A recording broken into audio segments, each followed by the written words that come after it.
you very much for...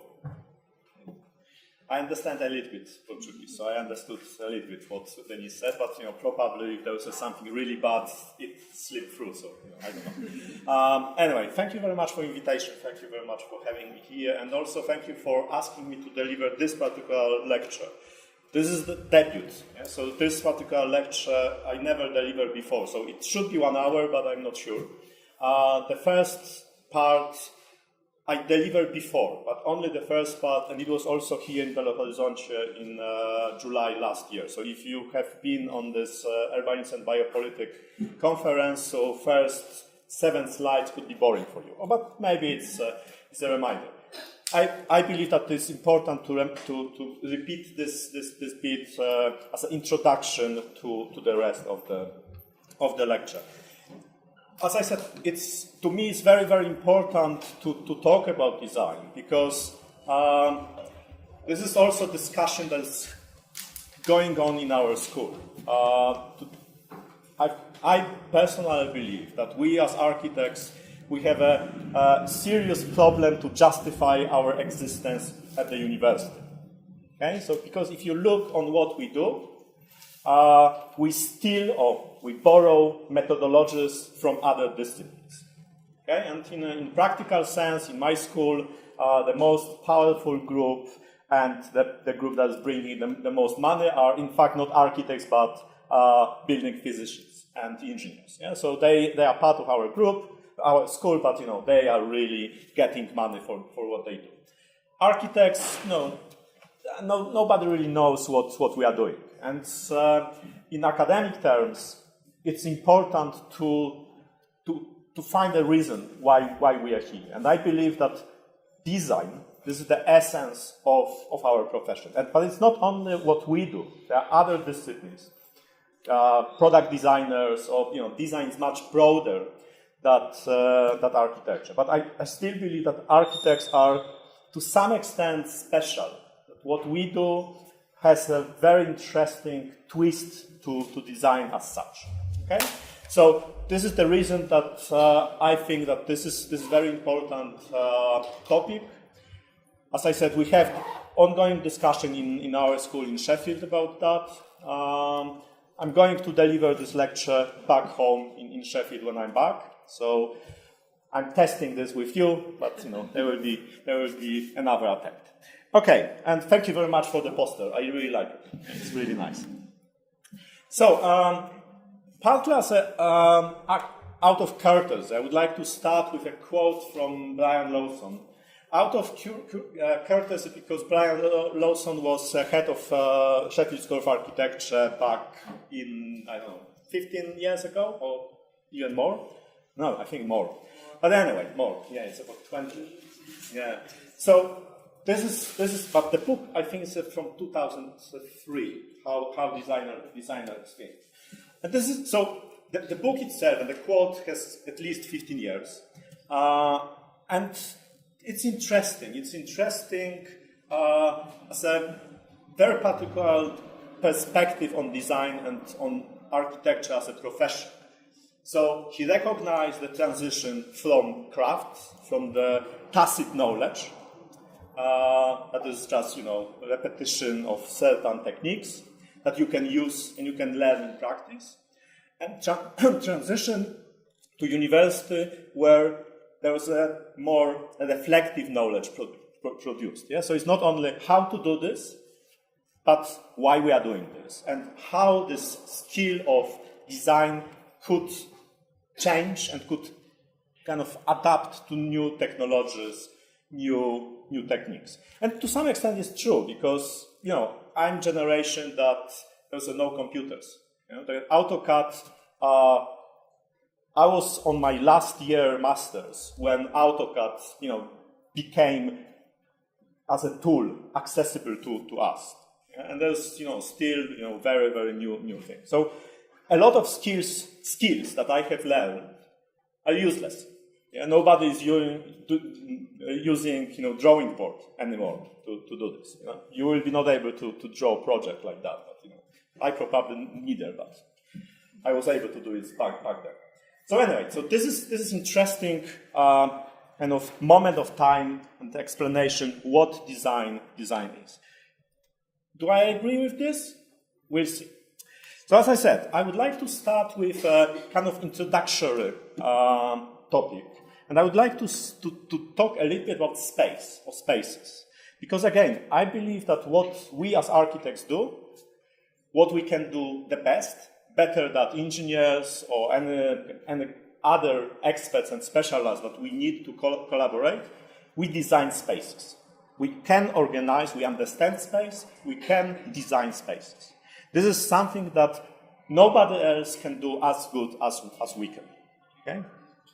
You can try to calculate construction, but any civil engineer will do this better. So, but space is a very tricky thing because if you think about space, space poses a lot of fundamental problems to architecture, to design.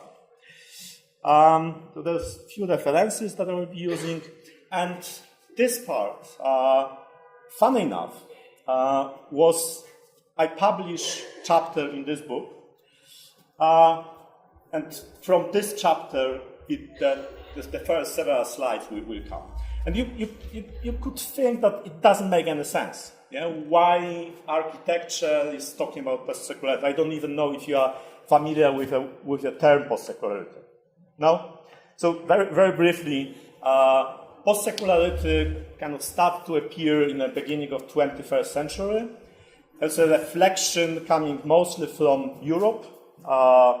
Jürgen Habermas was the first who was talking about that the process of secularization, that kind of religion was disappearing in Europe, in the beginning or end of 20th century, beginning of 21st century, there was a kind of realization that not really. Yeah? There was also the main reason was influx of Islam, of immigrants from Islamic countries, but not only. There was a kind of revival of different Christian groups, and it's also happening in different places in the world.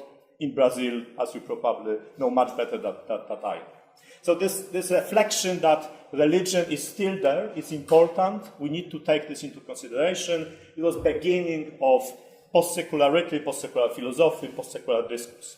It's very present in urban or cultural geography, in urban studies, because post-secularity deal with activities related directly to religion, as performance, well, not performance, rituals, but also in anything that's coming in a void of collapsing welfare state. Yeah? So all charities inspired or funded by religious groups, they are active in cities. So kind of post-secular urban studies are mapping and investigating what's going on. So it's very empirical part. But apart from empirical part, there's also strong, more theoretical discourse about what post-secularity really means, what secularists mean, and so on. So, strangely enough, I contribute the chapter to the book. And as I said, it could be surprise, but I hope that the last slide will kind of make sense and kind of justify why it happened. So, as I said, the problem with space, especially for architects that would like to see themselves as a progressive, as people who are supporting social justice, development, space itself, so matter that we are dealing with, poses a serious problem. Because space is rational. Okay? So, and it doesn't matter if you are talking about space in Cartesian sense, so defined by coordinates, or if you talk about space as a social construct. The space is always defined by this element, these points A and B. Yeah? So I need to move from point A to point B. And space is defined by that. The problem is that between point A and B, there is always point X. And point X is a position of power, a position of control. Okay? So if I would like to go from A to B, I need to go through the point X. Okay, so making this as example, if I would like to leave this, this room because I'm bored delivering this lecture, so I need to pass through this space, and then if these three nice guys decide that no, they want me to stay, they will stop me. Okay, so they are in position of power. You not allow me to leave the room. Okay, makes sense. It's a kind of basic. So if this is the case, so there is a kind of dialectical relationship between point X or space X and point B. Okay, so point X is important only if point B is important. So if I really want to go there, then this space grows in importance. If I don't want to go there, doesn't matter. Okay, so this is this kind of dialectic relationship between point X and B. And then there was a discourse about spatial justice. It's mostly David Harvey and Edward Soya was talking about that, and it's mostly in a scale of the city. And again, it's a very simple idea that spatial justice is an ability to access amenities or social infrastructure in the city. Okay, so if you have a long distance to get to your grocery shop, then you are in a kind of less privileged position to someone who has grocery shop just 2 minutes from his house. The same with kindergarten, school, and so on and so on. Okay? So this is the concept of spatial justice. And then it also works in a smaller scale, I believe, in architecture. So a kind of trying to understand the kind of foundation of the problem. So this is the start, and then there's a question what we can do about this. And I'm using as a point of reference or inspiration Nancy Fraser. She proposed 2 strategies to deal with injustice. And not asking her for permission, I use this to translate into spatial terms. So she's talking about affirmative strategy, and I believe it's clearly translating something like this. So space B is so important that space X needs to back down. Okay, so even if you really don't want me to leave, there's a social convention that I'm a guest, so if I want to leave, you will allow me to do this. Okay, so your importance of space X is limited.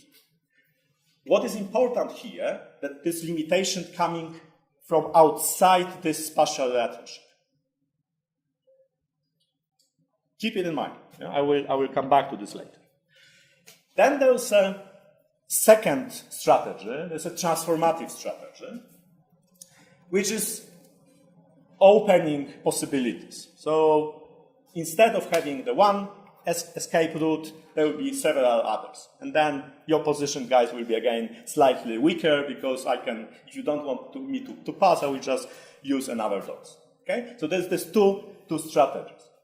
What is interesting here, that when I said that this relationship is dialectical, if you put it in the context of this and this, there's always external force or external space, because to do this, you need to have this external space to create this additional escape routes. And this externality, this kind of process of contextualization, it negates dialectical relationship. Okay? So this is very, very interesting moment that if you put anything, any dialectical relationship in a context, the context has a power to negate this dialectical relationship. And I would probably say that this, in theoretical terms, this perspective is a messianic perspective. And again, don't escape, wait till the end. I will explain what I mean by that. To translate this slightly abstract discussion in architectural urban terms, talking about the space X, I would make few examples. Yeah? So you can use space X as a disruption. This is Paris Haussmann plan. you can see the old Paris before the transformation, and there was a plan of the boulevard. So, as you probably know from history of city, of urbanism, what he did, apart from other stuff, he destroyed existing social networks. Okay, so there was a old Paris with all these connections of people living in the neighborhood, and then suddenly you have this massive boulevard that people from, let's say, poorer strata of the city, they can enter, but they are definitely not welcome. Yeah? So boulevard works as a power of infrastructure of power, and it's a disruption to this pre-existing social network. In architecture terms, you can also think about space X or point X as a mediator. This is Barcelona Pavilion, the most kind of iconic clinical aspect or building of modern movement. What is interesting here, that apart from the plinth, because the pavilion is on the plinth, but if you look on the plan, it's relatively difficult to say what is inside, what is outside. And this is the foundation, this is the essence of modern movement, this is the essence of modernism. This constant attempt to mediate between internal and external space. Okay? And then you have postmodern movement, which Habermas have seen as a reactionary movement, and I definitely agree. Because, are you familiar with these drawings? Yeah, it's Robert Venturi. And the mainstream architecture discussion about these two drawings and this kind of typology about building as a decorated shaded building as a tag is that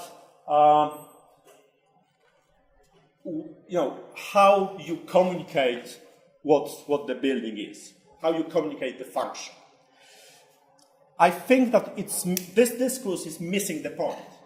Because the most important shift that this drawing and Venturi is proving is the shift from space and spatial-oriented architecture, when in modernism you wanted to mediate between internal and external space, to architecture seen as image.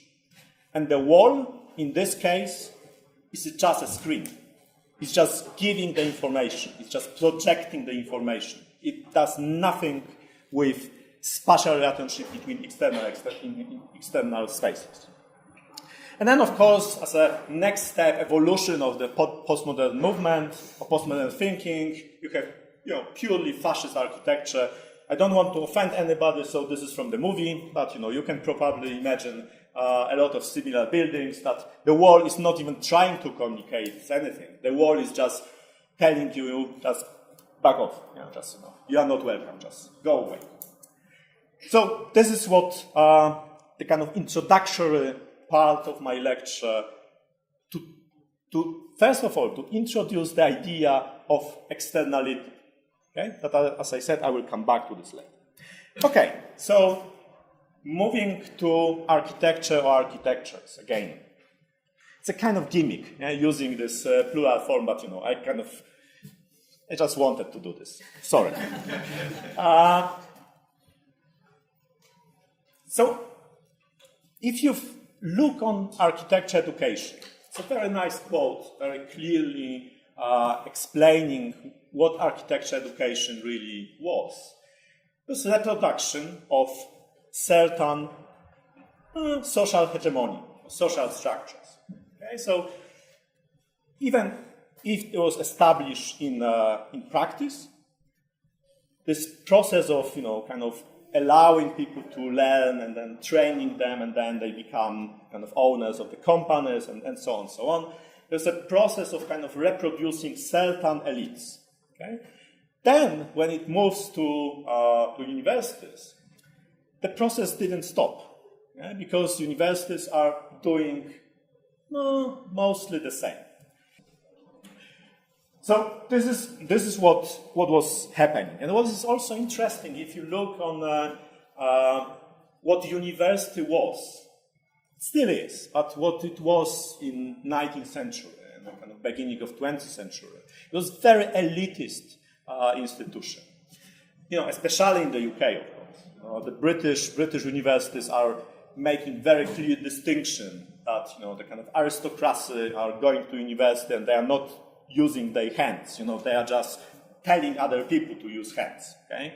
So this is what university is about. It's kind of, I'm not using hands, I'm just telling you what you need to do. Okay? And then there's all other professions that are using their hands, that are doing something, they are not as important. Yeah? So there's also, again, this kind of very strong distinction. And then when architecture is part of university, of course there's a massive pressure, massive tendency to make architecture abstract. Yeah? So the kind of theoretical aspect of architecture is studying history of architecture. Yeah? And the most important part of architecture discourse on the theoretical terms was mostly coming from historians. Because, it's easy, yeah? And it's a very kind of academic. And then there's another quote that I think it's interesting. It's interesting because, again, it's telling us exactly the same. That what architects do, we reproduce certain hegemonic culture. Yeah? So what architecture is, that they are not any building, but they are very particular buildings that they objectify cultural values and ideas. And, well, you all have some experience in practice, or will have, so you do what your clients want you to do. Yeah? Simple like that. And your clients, they are people with money. And people with money, they want to keep their money, and they want to keep their position. Okay? So they don't allow you really to question their hegemonic position or question hegemonic culture. They want you to reproduce it and to make clear that this is architecture, this is how it looks like. You need to belong to certain social and cultural class to understand it. If you don't, go away.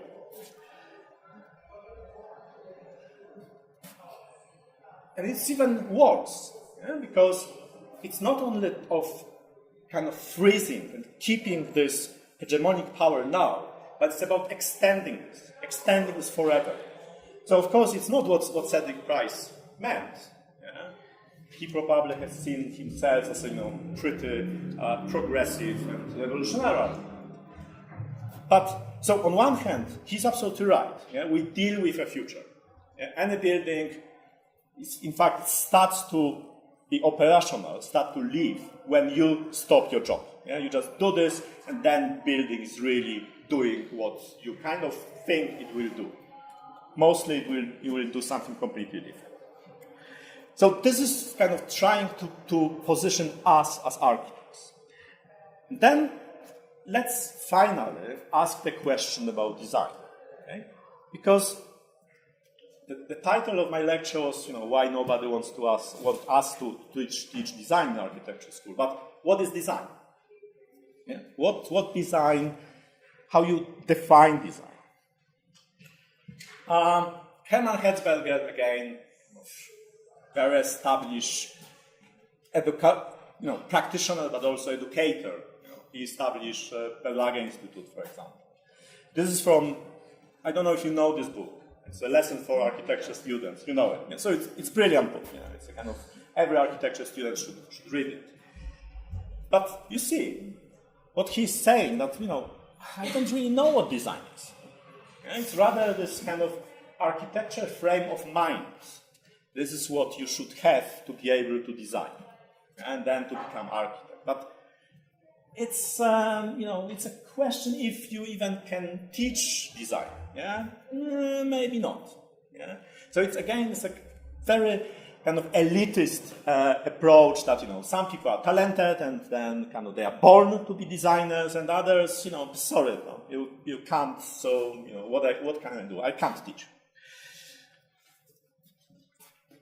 And from opposite side, with kind of anti-pedagogy movement, is this very provocative statement that design is something very, very specific and it belongs to modernity. Okay? So there is a beginning of design and there will be the end of design. And again, if I agree with this, Let's see. But I think that Illich is up to something, okay? Because this is two buildings from Norman Foster, from two different places, designed in different times. They look the same. And if you look on architecture last 20 or 30 years, it's boring. It's just so boring. There's the same stuff all over again. There's some, this kind of geometrical experimentation related to deconstruction, which was adopted then. There's still this blobby, awful parametricism. I hope that I'm not offending anybody, but it's really awful. It's wrong on any level. Patrick Schumacher is evil. But anyway, digression. But in fact, if you look on the mainstream architecture that's produced over the last 20, 30 years, nothing is happening. Just slightly new technology coming on, but no. So maybe Illich is right. Maybe that's it. Yeah, the architecture is finished, the design is finished. Yeah, now you will be just reproducing the same till ecological disaster will kill us all. No, probably not so long. But coming to this, so my point is that in current climate, in current kind of intellectual, social, cultural, economical situation, there is a reproduction of hegemonies, and the power of reproduction of this kind of very stable, frozen hegemonies are coming from two sources. One is profession, and again, it's probably not the case in Brazil, but in UK there's a massive kind of tendency to put architecture education back to practices, which is of course stupid because they have no time to teach students. What they want just cat monkey or beam monkey, just to do what they already know how to do. Yeah? There was no space for anything else. In China, design starts from the image. Yeah? The first guy is the guy who is doing a render. And then, if clients like the render, then this rest poor architects are trying to put this spaces inside that. Yeah? So this is how architecture is produced in the kind of leading economy. So there's a very strong pressure to keep it as it is. This is good. This is Foster. We like it. We can use it. I don't like it. But in general, yes, keep it. Okay? Don't change it. And again, this is building from this year, but what is new? It's nothing really. But I still believe that there's something in the concept of design that is revolutionary. And this is something that's worth defending or maybe kind of re-establish this importance. And again, even in the discussion of current tools, the modern tools, this reflection, that essence of our skills, of craft of architecture, is design. But still, what is design? What we do. The problem is that other disciplines are trying to define design for us. Okay? Are you familiar with design thinking? This is evil. This is really bad. It is coming from business. It has nothing to do with space. This is coming from, management guys. And, the diagram is kind of less offensive. But if you read the quote, and if you reflect on the quote, what that quote is doing, what is really telling us. Design thinking is a design methodology that provides a solution-based approach to solving problems. Just repeat for yourself what it is. This is saying that there is a problem, and then you need to solve the problem. There is no external space. There's no space to question if there is any problem. There's no space to reflect on the whole process. You just need to solve the problem, and I will tell you what's the problem. Okay? That's it. Stop thinking, start doing. So this is really dangerous because, as I said, there's other people from other disciplines are already claiming design for themselves. We can't allow it to happen. But then there is something that is called research by design. Okay? And this is potential and a chance for us, but only potential.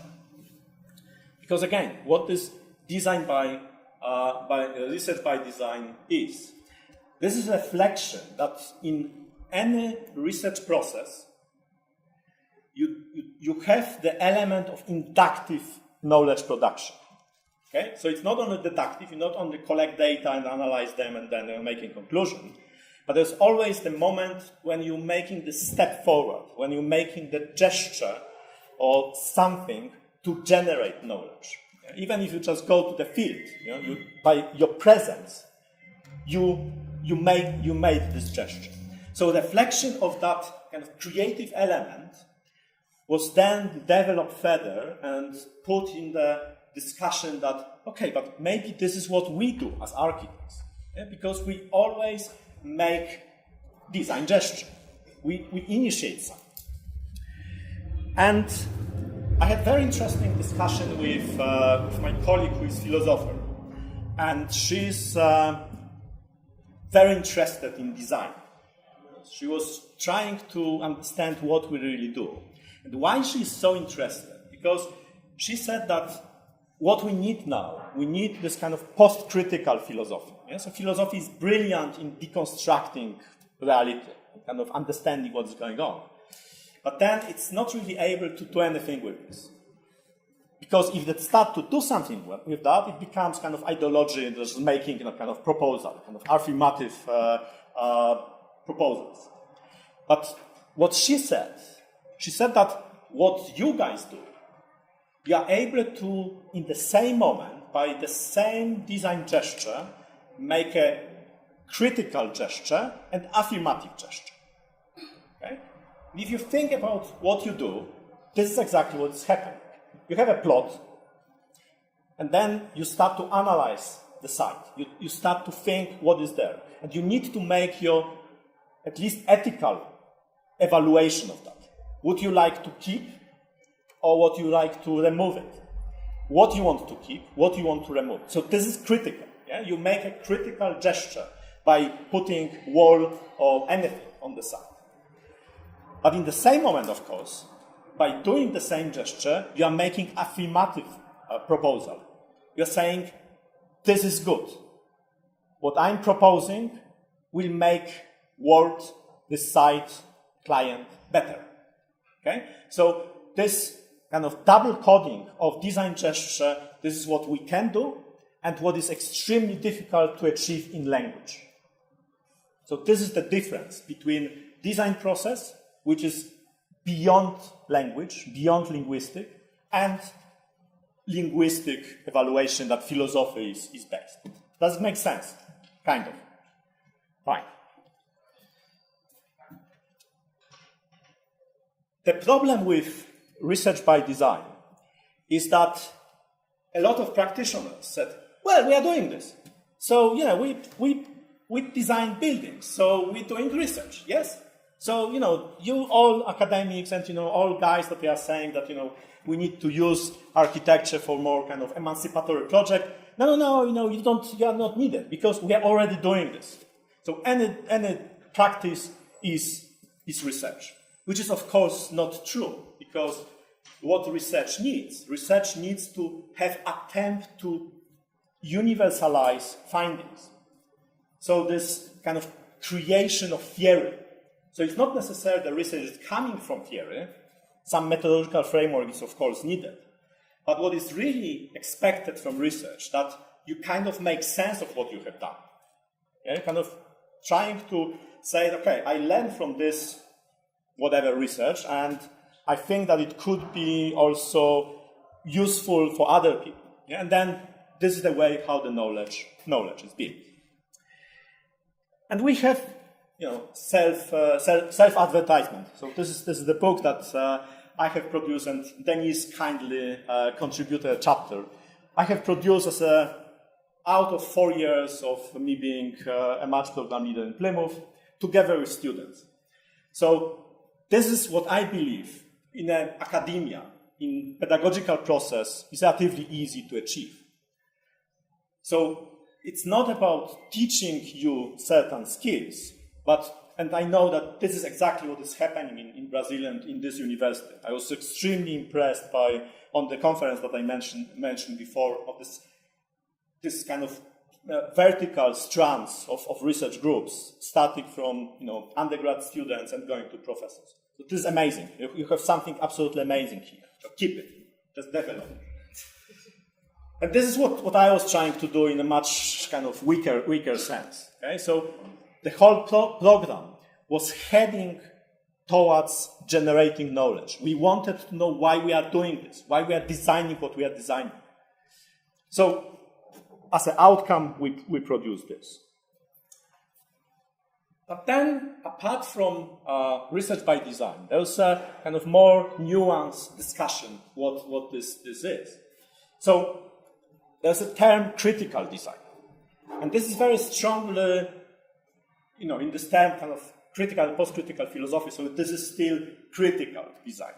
But it's very important because it's a kind of ethical evaluation of design process. You try to dismantle what you are doing and try to see how you're affecting other people, what kind of ethical consequences each of design decision in a design process has. So critical design, I believe this is also what many of us are doing anyway, but I think it's important to kind of embed this in design process. And then there's again, this is coming from product designers. So this is very interesting as a part of critical design. Interesting kind of typology or, definition of different type of designers. So proximity designers, this is us. Yeah? So people who are designing something on the spot. But there's a lot of other people, and there's a context beyond us. So designers themselves are products. Yeah? So each of us is a product of educational process. And the problem is that we try to design for ourselves because it's the easiest. Yeah? So it's very difficult to design for someone else. You always kind of start with your own understanding. Okay?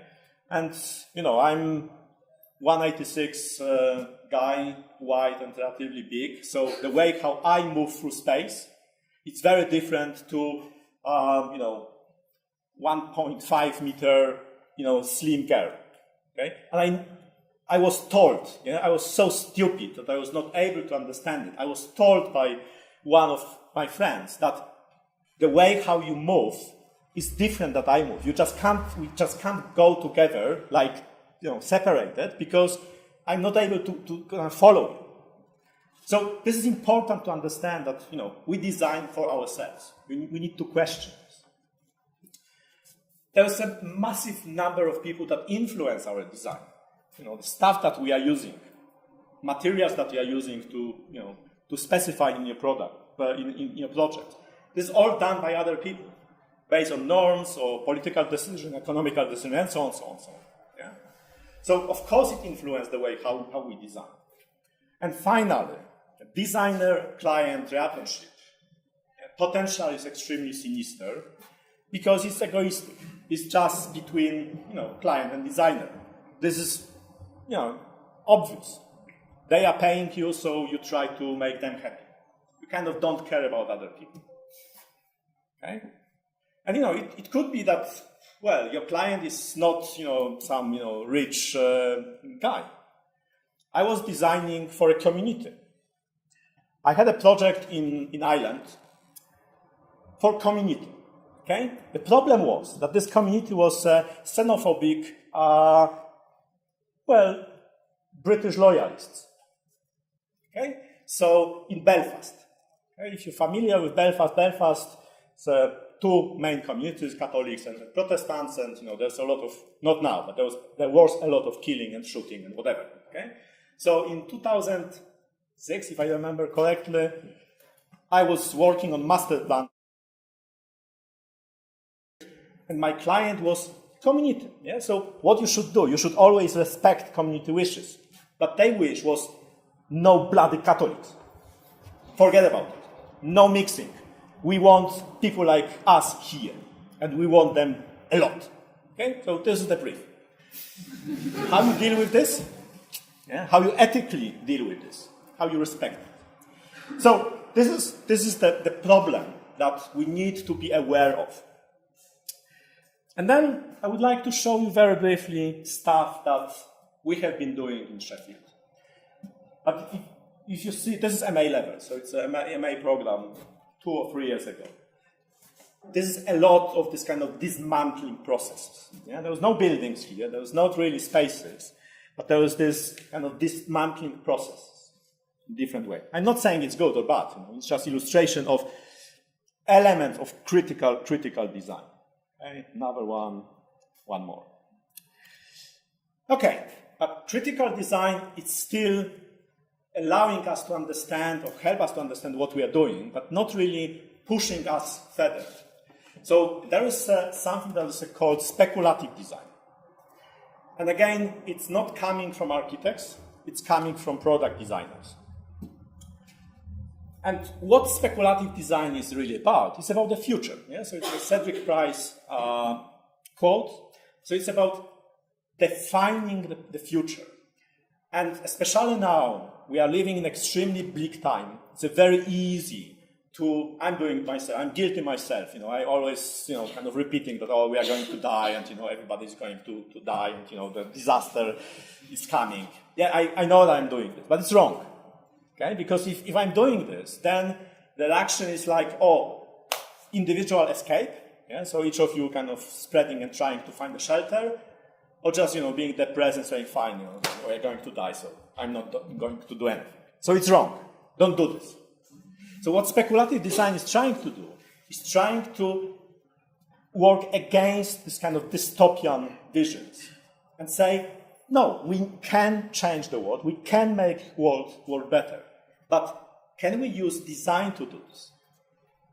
So is design powerful enough to give us hope, to create an image of the future? And I think that this is very, very important because, again, I'm guilty myself. I was never really interested in how buildings look. I was very interested in what buildings are doing. It's kind of performative aspect of architecture, but kind of aesthetical aspect, kind of not at all. And I think it's wrong, because of course image is also active. Image is also doing something. So this is what speculative design is about. Yeah, there's kind of whatever. So as an example of that, this is from midterm review of one of my students. This is Sheffield, so this is how it looks like. There's a view from, funny enough, it's a view from my window. I don't know why she is using view from my window. Anyway, so this is how Sheffield from Arts Tower looks like. Yeah, it's much nicer on this photograph than it looks in reality. UK, everything is grey and dark and But anyway, more or less it's like this. And then she's greening the city. Yeah? So it's not a technical project yet. Yeah? It's just an image of flowers and greenery and birds and butterflies. And okay, it looks a little bit like from this religious literature that everything is happy and and colorful. But it has certain power. It has certain hope and certain joy. I can look at that on this and say, well, why not? It would be cool to have Sheffield to look like this. What's wrong with this? So this element of the speculative design, this is also more kind of not visual speculation. But this is, sorry for another self-advertisement. This is the book that I edited on urban reindustrialization. This is easy. It's available as a free PDF because embargo finished. So if you're interested, you can get it. There's at least 2 or 3, not mine, chapters inside that are really good. So again, there's an attempt to create better future, and this is what I think is important. Yeah, some others, and then there's how this discussion could be transferred in pedagogy. And again, I shouldn't say it because I'm kind of criticizing my own school. This is what we are famous for. Yeah, so all international students are coming to us and they are claiming, oh, life project, this is what Sheffield is doing, this is great. The problem is that life projects, we will celebrate 20 years this year of doing this. And 20 years ago, it was extremely progressive, but it's not anymore because everybody are doing this. You are doing this much better than we are doing this. Okay? But in fact, it's very difficult to find any architecture school that there is nothing like life project. There's always some kind of attempt to engage with the world outside. Okay? So this is part of kind of conventional pedagogy at that moment. It's nothing new. However, there's really a question what life project really mean. Yeah? So how you can, going back to this knowledge generation mechanism, how you really can use life project to generate knowledge instead of kind of solving problems. So, and it's not necessarily what the school as whole is doing, but it's what I'm trying to do. Yeah? I was leading year 1 undergrad for 3 years in Sheffield. Before that, in Plymouth, I was leading a MATCH program. A MATCH is a professionally accredited program. So I was teaching kids from year 1. And now I'm leading a MA program, so I'm teaching postgrad students. So I have kind of good understanding of the kind of beginning and the end of the process. So this is how I'm trying to define design process or pedagogy of design process for my students. So I treat every project as a hypothesis. So it means that you need to know what you want to do. You are not solving problems. You're proposing something. You're suggesting something. Of course, it's based on understanding of client needs, context, whatever you like. But what project is really is not solving, but it's proposing. Then there's a question how you do this. How you do this again, probably it's not your problem, but architecture is kind of, self-obsessed. Architects are self-obsessed. There's a kind of very strong ego trips. I'm designer. I know what to do. It's coming from this awful Ayn Rand vision of architects, but it's still present. Okay? So can we negate it? Can we go, on one hand, to really engage with teamwork on every level, and can we also engage with how? So can we propose design process, design pedagogy as a continuity? So it's not chop, chop, chop, every year is doing the same, but it's kind of building on what the previous year achieved. Okay? So it's a kind of delicate proposal for pedagogy. And this is the way how we assess architecture projects on MA level. So we assess understanding of the context in a very broad sense. So it's where and when. So this is this kind of critical element of that. The reason is this hypothesis. It's this kind of affirmative gesture. Okay? So why you want to do this? What you want to achieve on kind of ethical level? Yeah? Are you going to do any good? by your design. Then gesture. Gesture, this is the gesture that we are doing, so the project itself. Yeah? So what it is, how it looks like, define it. And finally, this kind of scenario basis. So fine, you design it, and you think that what will happen with this. So this speculation about the future, the thinking about the future, trying to predict the future, and be open to these different possibilities. So it's not architecture, not design as a design an object. It's not design as kind of final production of something. It's engagement with the long and very broad process. This is what I was doing in a year one with this quote from a Finnish poet. So this attempt to break this egoistic culture of doing architecture. And this is what our students were doing. And I would like just to stop for a moment on one project. The first project on year one, first design project, was the end of semester one. We asked our students to design community kitchen. Okay? As I said, about 90% of our students are middle class. If you have been in UK recently, you can see that it's really, collapsing country. They are really rich. They have a lot of years of stealing and grabbing money from other countries. So it will take some time, but there's a lot of homeless people on the street. Okay? So what we ask our students, we ask them to design space and design a process where homeless people can get help and get food and shelter. So first of all, again, its object, the building, the space, is in the middle of the process. They need to understand, who will pay for it, where materials are coming from, who will support the construction like that, and then how the building will be operating. It's open 24 hours per day or 7 hours or whatever, where the food is coming from, and then what will happen after. Yeah, so kind of designing the process was important. What was, to some extent, shocking, that some of my students really had a problem to accept that homeless people exist. Okay?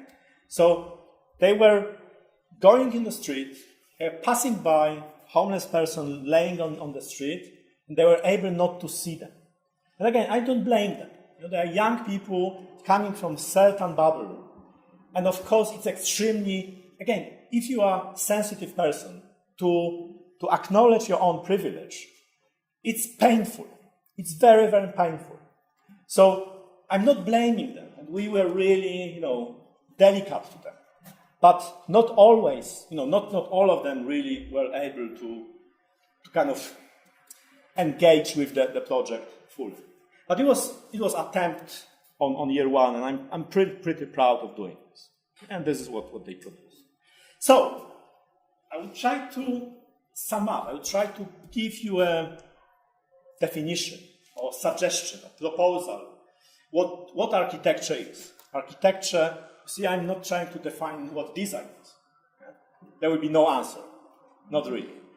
But let's try to define what architecture is. This is kind of political statement. Okay, so it's again hypothesis. So if architecture in the last 20 years became really extreme mechanism of profit generation, Shard in London is still half empty. Nobody cares that it's half empty because it's not the point to be used. The point is to accumulate capital there. The same with buildings in Dubai. There's a lot of empty buildings. We are not designing anymore for purpose. We design just for capital, just for profit. Okay? So this commodification of architecture increased rapidly in the last 20, 30 years. So maybe suggesting that architecture is humanities. that humanities is really pain in the act with the discourse. In the academia, the first cut are always coming to humanities, because humanities are not generating any money. And they are dangerous, because they have some, crazy ideas coming from these people. Okay, we don't like it. So maybe this is what should happen. Maybe architecture should redefine itself as a part of humanities. But even this is probably too broad. So I'm going to be slightly more radical. I'm trying to suggest that maybe architecture should be as a hermeneutic. You probably are not familiar with the term. No? Yes? Yes? Okay. So maybe architecture is, first of all, kind of using this quote here, it exists as the process of reviewing the same, and the process of generating, not questioning and generating, a kind of constant cyclical process of reinterpretation. Because then hermeneutics allows us to see architecture as the process of, okay, you are coming to the same place, you are using the same tools and materials, but the context is changing, the situation is changing, time is changing. And because of that, there's always something new. And this is what you do, over and over again. And then I would like to go for my last slide as the most radical proposal. And I would suggest that architecture is messianicity. And again, it has nothing to do with religion. So if you read the quote from Derrida, to my mind, it makes perfect sense. Because this is about disruption and productive, saving disruptions that must come. So this is the final outcome of speculative design. This preparation for the better world, preparation for a change, preparation for revolution. And this is what I believe architecture should be, and in fact, this is what it is. That's it. Thank you very much.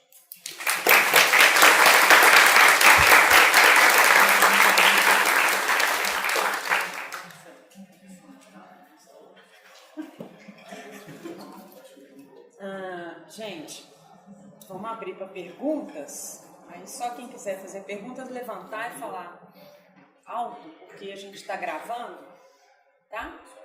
Agradecer imensamente. Acho que todo mundo ficou bastante impressionado, né, com a palestra do professor Krzysztof. Então agora estamos abertos às perguntas. Alguém quer fazer pergunta? Ou está todo mundo pensando? Preferably in English. Need to translate. I have a question. Recently, Tu fala mais alto um pouquinho, ou então se você quiser vir aqui mais perto do... Não consigo. Então tá. But I need to hear. Recently, at Venice Architecture Biennale, Rem Kool has said that every architect should be interested in China. Should know. Every architect has to be interested in China.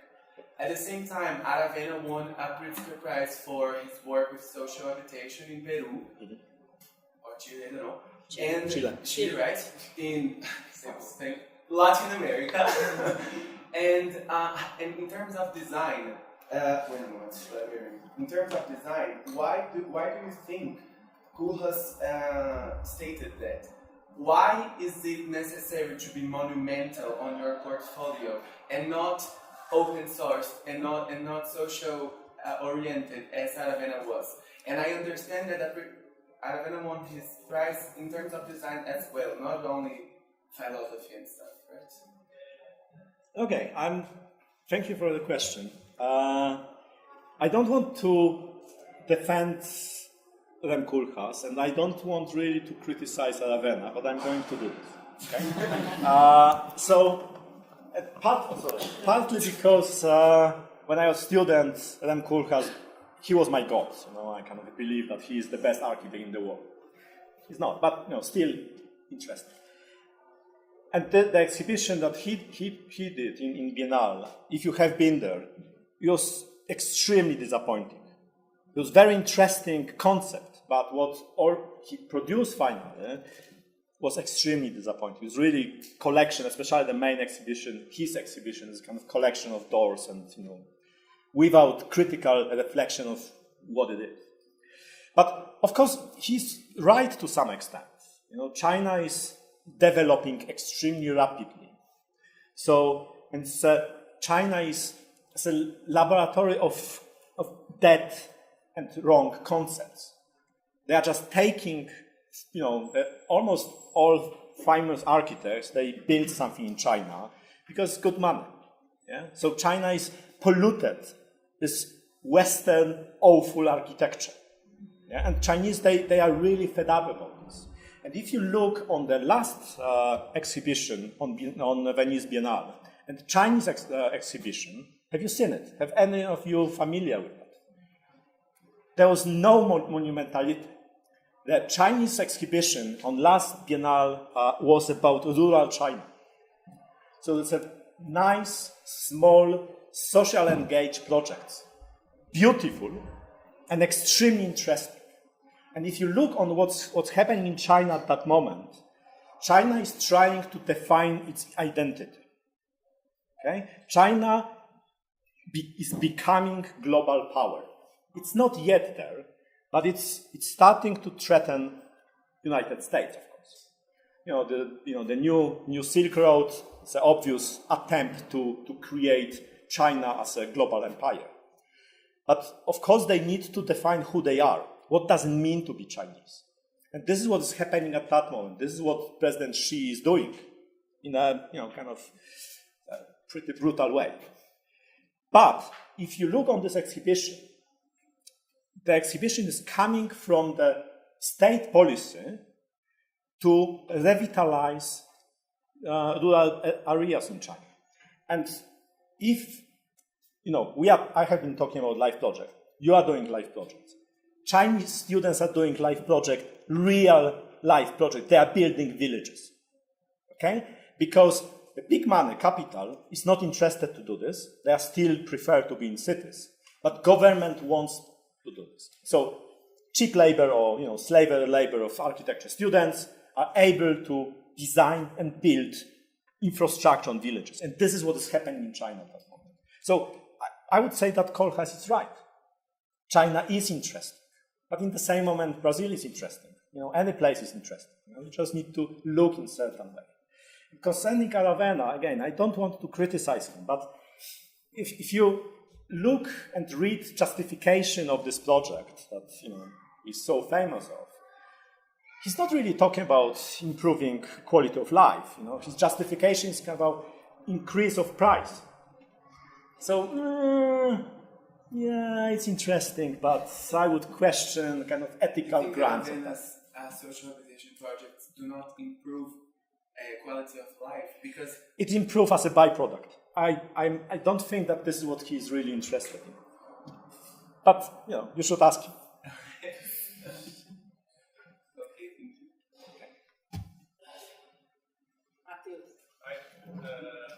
you for your presentation.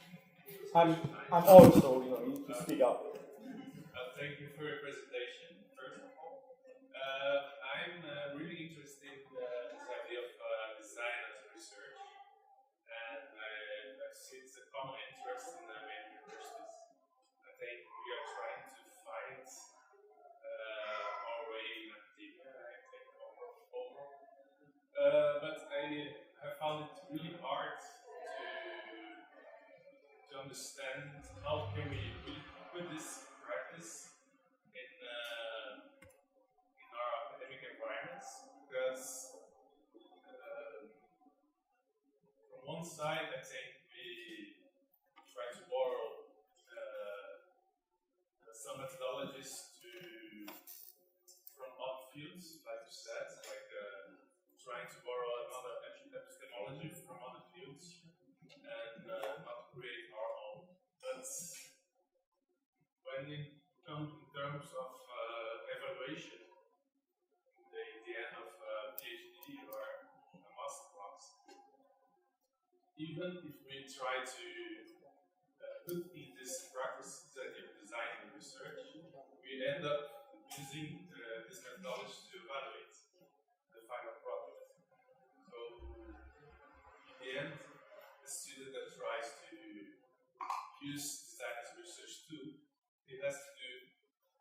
this process for designing, but it has to do also the traditional process of bibliographical references, and so it has to do a huge work to be evaluated. So I've seen this not only in Brazil but abroad also. How do you discuss this? Thank you for the question. It's an excellent question because so my answer will be kind of cynical, kind of political. Okay, so please, excuse me. This is how academic field work. So you need to build alliances. Okay? You need to understand how academic knowledge is produced and how academic knowledge is evaluated. It's very simple. You are going to write an article. I don't know how you do this, but I have an idea. Then I think, okay, where I'm going to send it. Okay? Not because of kind of cynical approach, but because I want my text to be read by a particular group of people, and I would want to engage with a dialogue with particular academics. The same is the problem that we are facing. We can't do this by our own. There's no way that architects can start from establishing, individual, independent design methodology, and then everybody around us will say, "Yeah, bravo, fantastic, you are genius. We never thought about it." Okay? It will not happen. So we need to build alliances. You can do this, as you said, going back, kind of engaging with established academic discourse, or you can engage with feminists and decolonizing methodologies, which are much closer to what we do, because they have this emancipatory element. So all methodologies coming from post-colonial discourse and feminist theories, they are emancipatory. They want to change the world.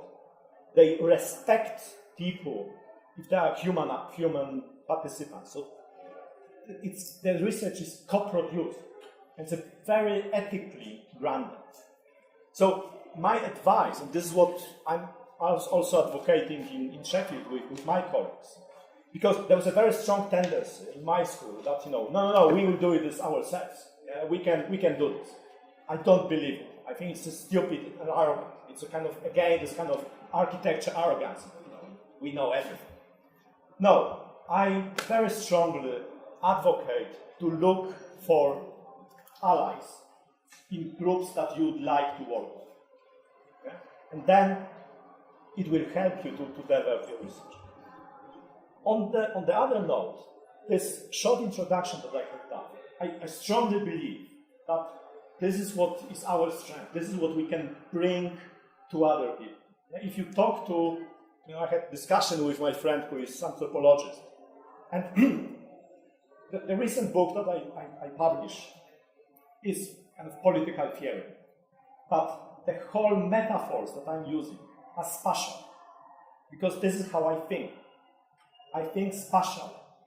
If you talk to people from other disciplines, they very often engage with time much better than with space. And metaphors, spatial metaphors for them are, wow, it's enlightenment. It's wow, it's really something interesting. Yeah? So, as a kind of double answer, one is use what we can offer, but use it in a kind of humble way, and talk to people that you would like to work with. But it's the beginning of the process. So I don't know if my answer is really helpful. I believe it is.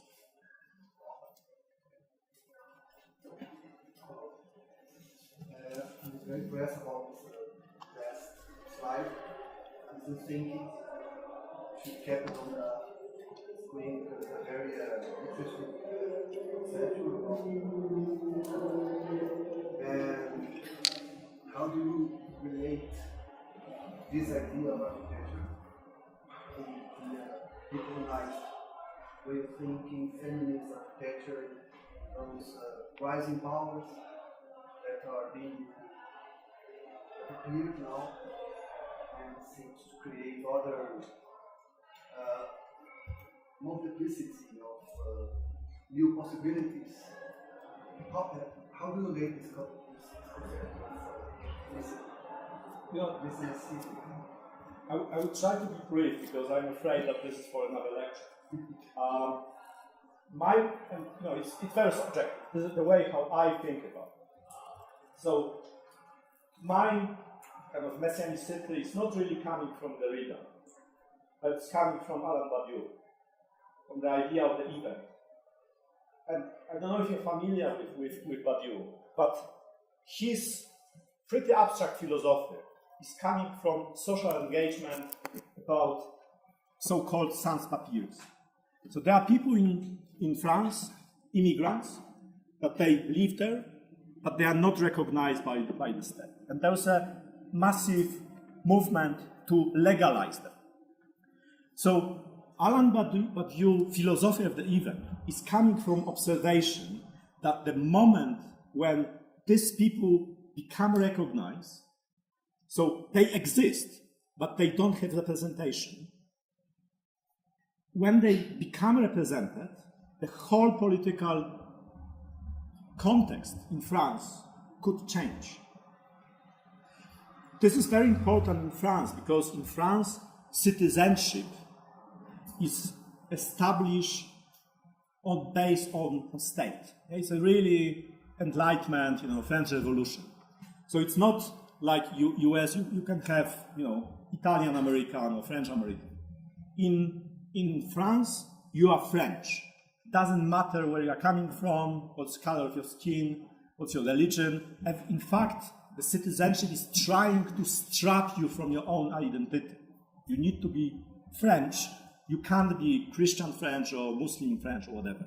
So but you attempt to kind of conceptualize them coming to be represented with this diversity, because they are mostly Muslim.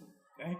With this diversity, we question, we challenge French idea of citizenship.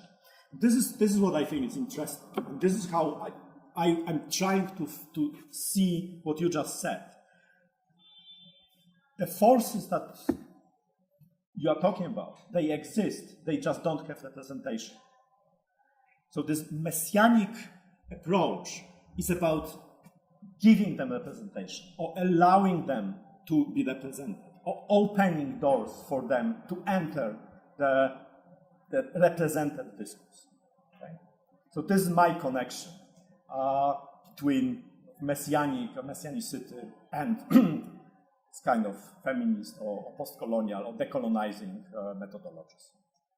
Does it make sense? Yeah. So again, you are leading architecture to the humanist modalities to other fields again, try to visualize how as architects. And another thing that I'm thinking here is how much we engage in a people trip again, as like we are in the sites, not the said that it's not a religion. No, it's not about, well, it would be absolutely tragic misunderstanding, to put architect as a messiah. No. It's not what I'm saying. No, absolutely not. In contrary, if you read Derrida, it's about event. It's not about messiah. It's not religious, but it's not about messiah. So it's messianism without messiah. It's messianism without religion. It's just about event that is going to happen. This is something that's out there, and we don't know it. It's not there yet. It's not here yet. Okay? So no. Just thank you very much for kind of clarification, for allowing me to clarify. Okay? I probably have voice for 3 questions more. Then I will subject to stop position. Well, thank you for very interesting lecture. And just so I can try to understand better the idea of messianic architecture, does it have something to do with an idea that changing space is capable of changing social relations? And or does it have anything to do with desire for a future? entertainment? Should it be a technical relationship, like you're on the spot, or a different one? Again, I can pretend that I know the answer, but I don't really. So it's just a speculation, okay? So, and your question was very tricky because there was several questions without questions. Good point. So starting from the beginning, I definitely believe, I know that space is an element in a much broader mechanism of creating social interactions. Okay? So, at Tower we have 4 studios. We teach in 4 studios. Not because 4 is magic number, it's because the building is organized in a certain way. So we have 4 studios. Okay? And, this room is organized in a certain way. So again, putting me in a certain position of kind of presenting, my wisdom to you. Okay? So of course, space has its role to play. But what I was trying to do in this first part, in fact, it's a very anti-deterministic. I was saying that there is always context. And in fact, you can go with this context to infinity. Okay? So it makes us as designers or people dealing with space weak. Okay? So I think that this is a good position. Yes? On the one hand, you understand that, yes, I can do something. On the other hand, I can't do this myself. Okay? And this is maybe answer to your kind of final question, or position of architect. As I was answering the question about building alliances, it's all about that. Your architecture will be only as good as your client is. Yeah. So building alliances in a process of production, process of collecting knowledge, process of construction, process of getting money. This is what we must do. So to some extent, kind of being more humble, but in the same moment, you have certain knowledge. You have certain skills. Just use it. I think there's one more, and then if there's no more questions, even better. No more questions? Final one. Do you have the virtual versions of the books that you show us? There are PDFs. I can share it with Denise, and Denise share it with you. I believe that radical inclusivity Denise should have anyway. Yes. Because her chapter is there. The other one is even simpler. You can Google it. It's Punctum Books. It's publisher. They have a very nice policy. So you pay for paper copy, and there's embargo for 6 months. But the book was published 2017, so now it's available for free. But if you can't find it, just send me an email, then I can share whatever I have. Okay. So I would like to thank again Krzysztof. It was an excellent presentation, and you are too kind. Thank you very much. No, it's true, isn't it? And I think I will go home and I have to think a lot of things that we have discussed in the last years and the last days. But thank you very much. And thank you everybody here. Let's thank you.